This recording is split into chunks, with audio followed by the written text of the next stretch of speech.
umaasa po kayo na sa tulong ng Panginoon, kami ay lagi po ninyong kaakibat sa lahat ng gawang mabuti para sa ating mga kapwa-tao.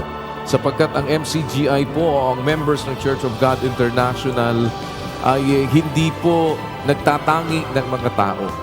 Tayo po ay mayroong prinsipyong sinusunod. At ang prinsipyo po na yan ay ang gumawa ng mabuti sa lahat. Regardless kung ano ang inyong relihiyon, ano man ang inyong political affiliation, ano man ang inyong kalagayan sa buhay, ito po ay isa sa mga katwirang aming sinusunod. Ang sabi ng apostol na si Pablo sa Galatia sa 1:10, samantalang tayo'y may pagkakataon ay magsigawa tayo ng mabuti sa lahat, lalong-lalo na sa mga kasangbahay sa pananampalataya.